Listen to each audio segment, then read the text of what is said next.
Welcome to the Journal of Graduate Medical Education Spotlight on Authors. I'm Lori Schuh, Associate Editor of the Journal of Graduate Medical Education. The goal of this feature is to bring to our readers some of the backstory of a recent journal publication.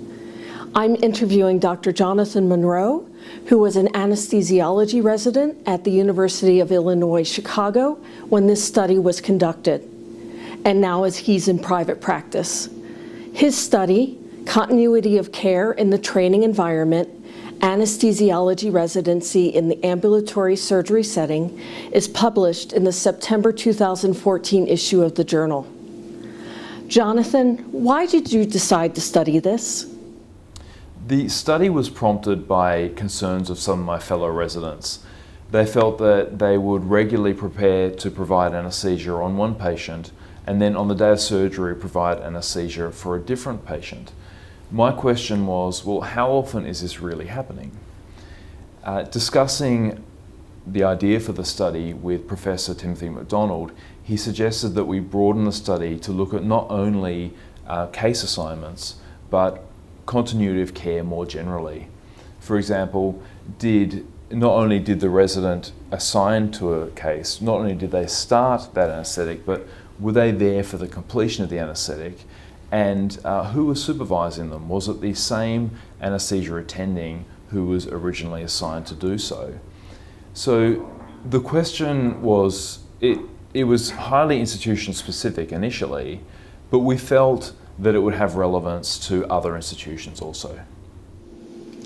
What are the most important and interesting findings from your study?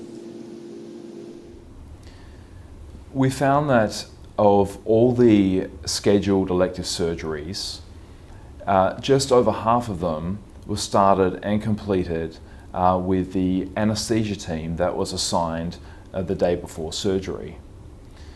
If we count toward that total all the surgeries that were non-elective, so all the emergency surgeries as well, then just very nearly half of the anesthetics were provided by a team of anesthesia resident and attending that were assigned ahead of time.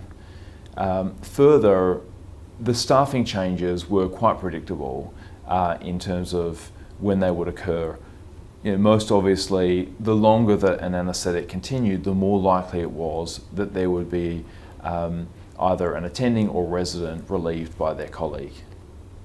Jonathan, one could argue that multiple transitions are expected in modern OR management, and practicing these transitions is a valuable educational experience.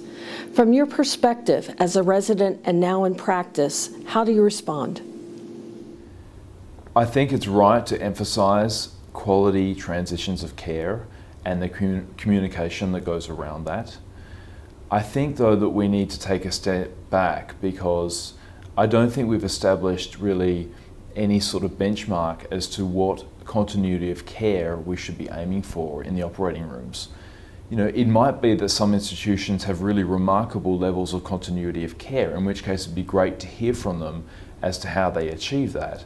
But really, we don't know what is a good level of continuity of care because we haven't measured it so far.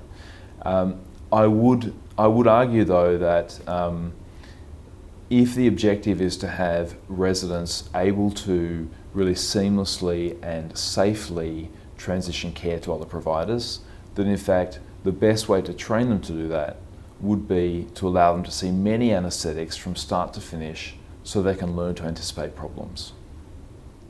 Jonathan, thanks so much for discussing this interesting research with us today, and best wishes in your future work.